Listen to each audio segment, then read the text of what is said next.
Okay, so what we're going to do is we are going to go into this magazine, Junior Scholastic World and United States Almanac and Atlas, and we're going to go into the presentation view. All right, so, oops, I'm drawing on stuff, didn't mean to.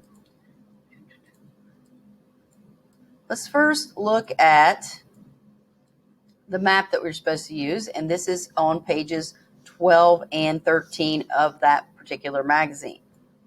If you have lost your magazine, your physical magazine, you can go to our digital version of this and just use our class code to do that. All right, let's look at the first question. Now, when I sent your worksheets to you, you should have a copy of this because the worksheet, the Skill Builder worksheet, it has the same questions as on your magazine book. So let's look at it. It says questions. What is the capital of Japan? So remember, on capitals, we look for the black dot with the white star on the inside of it.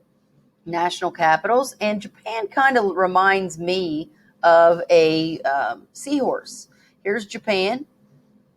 So look for that city, that national capital, and write the name down. Remember, when you write a national capital, that you capitalize the beginning letter of the word because it is a proper noun, and that you put lowercase as the rest of the word. Even when you're writing, let's say you're writing the name of a country like China, you are only going to capitalize the first letter in that name. Even though here on the Junior Scholastic magazines, they capitalize the whole entire thing, don't do that. You don't want to get in a bad habit of doing that. The reason why they do in this particular magazine is they want to differentiate between the countries like China and the names of the cities here like Beijing.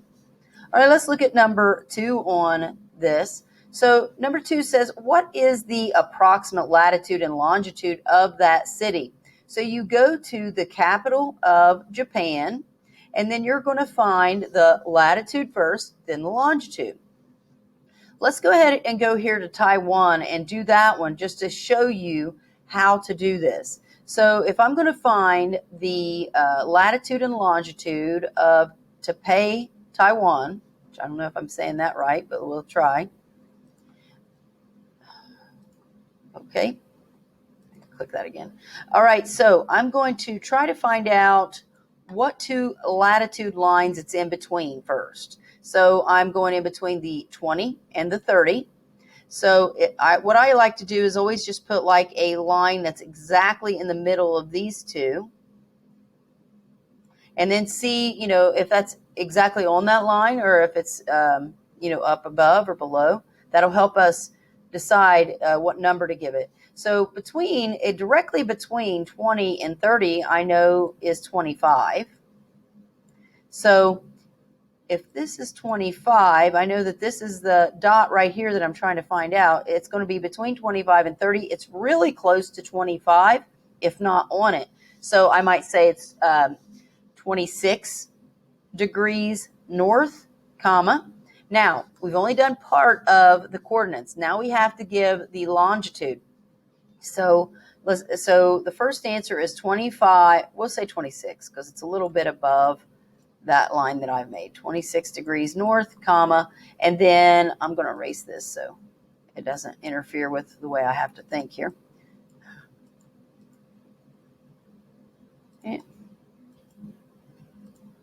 Okay, so now I got to find which 2 longitude lines it's in between. So I'm going to have to go to the top here. And it looks like it's in between the 120 and 130.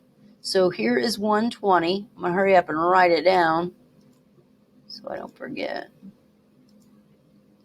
Good if I can remember how to do this. I think here is 120, and then here's 130. All right, so I'm going to do again, I'm going to go directly in between those. So I know that that line that I just made here is 125 because the number halfway between 120 and 130 would be 125 because there's 10 between here. Half of 10 is 5. All right, so now I'm going to whittle this down even more. I'm going to see where this dot is. So I know it's between 125 and 120. I know it's bigger than 120, smaller than 125.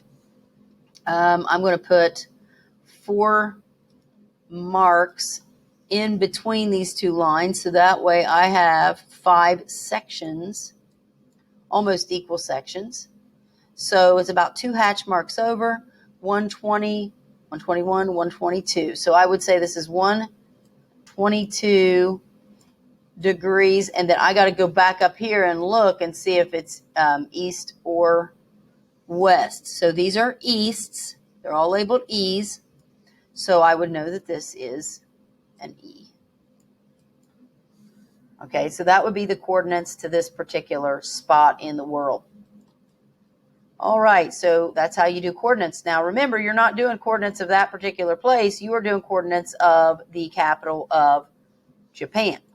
All right, let's go ahead and look at the next question. It says, Mongolia borders which 2 countries? So you got to find Mongolia, which is right here, and then now name the 2 countries that's touching Mongolia. And remember, when you write the name of the country, you don't write it in all caps like it appears here on this magazine. You write it with a capital first letter, and then the rest are lowercase. So there should be 2 answers to this. 2 countries are touching Mongolia. Let's look at number 3. Oh, no, we did number 3. Number 4. It says, which 3 bodies of water are located off China's eastern coast? So China is this country right here. It's a great big country.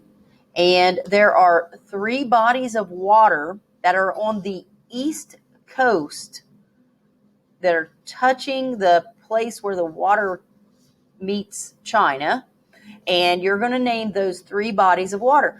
At least one of these bodies of water has a middle name. So if you have a middle name, you know you capitalize your middle name. You do the same thing with these. They all have a first and a last name, but 1 or 2 of them have a middle name. So make sure you capitalize that middle name also. Don't capitalize the whole thing. You just capitalize the first letter in each of the names. First, middle, last. All right, let's look at the next one. It says, which countries share a border with India? So I'm going to find India over here. And it's this color right here. Don't forget this glob part out here is also part of India. All of this section is India. So now you have to name, it's either 6 or 7 countries that are touching India. And remember, country names on this map are all caps. So you're going to write down those names. When you get on Edge Elastic, you'll see if it's 6 or it's 7. So make sure you try to even those little countries, just make sure if they're touching this color right here, that you name them. Don't forget them. All right, so let's go to the next one. It says, which major river flows through Pakistan? Well, Pakistan is right here. So if you need to blow it up, it's really good whenever you've got this digital version. This is where this is a little better. You can blow this up and look really close and name that river. Now remember, rivers have first and last names, so they both get capitalized. If you don't write them down correctly, if you do not capitalize, you will have some points deducted from that. Let's look at the next one, number 7. It says, which capital is located at 40 degrees north, 33 degrees east? So you're going to have to do your latitude and longitude, and where they intersect, that X marks the spot, you name the capital city there. So since we're looking for a capital, anything close to this that has a black dot with a white star in the middle of it, you name the city that's got their name really close by. The next one is, what is the approximate latitude and longitude of Muscat, Almond? So we're going to find that country, which is right over here. So now you're going to give the latitude, and you'll just go through the same process that we did before when we found the capital of Japan. You're going to find the capital of Oman, or Almond, and you are going to give the latitude and longitude of that. Remember, do not do a Google search because you won't get credit for it if you do it that way. You have to use your map skills. Watch out for number 8, though, because it has a second part. Don't forget, the second part is right there. It says that city is located near which named line of latitude? Well, there are 5 named lines of latitude. I'm going to start with the one at the top of well, if you don't count the North Pole and the South Pole. But anyway, there's the Arctic Circle here. Then you have the Tropic of Cancer.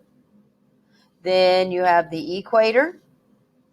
Then it doesn't go down here, but the Tropic of Capricorn. And then the Antarctic Circle, which is the next line of latitude that's a named line of latitude. All right, so let's go to the next question. It says, in which direction would you travel to get from the capital of Australia to the capital of New Zealand? Well, I look down here at Australia, and I can't really see much of anything in there. So where do I go? There's another map right here. This is called an inset map. You'll notice that an inset map has its own little scale. Don't look from place to place on this map and try to use this scale, because if you do that, you will not get even close to the right answer. So make sure that you're using the proper scale for the inset map. But anyway, it asks you, in which direction would you travel to get from the capital of Australia to the capital of New Zealand? So you're going to find those capitals here, and I will tell you it is an intermediate direction. So it's either going to be northeast, northwest, southwest, or southeast. And then the last one, it says about how many miles separate the capitals of Fiji and Tavalu. So you're going to look over here, and you're going to find the capitals of these 2 places. You're going to put a corner. I usually use the corner of a paper to go from one point, and then put the paper in a straight line there, and then mark my paper. Then I'll move my paper down here, and I'll use this scale, and then see how many, notice that in between each section of here, it would be 100 miles in between each one. So you'll probably have to use that to help figure out how many miles is between these 2 capitals here. Good luck on this, and when you're done, you will upload your answers to Edulastic and have fun doing your map skills.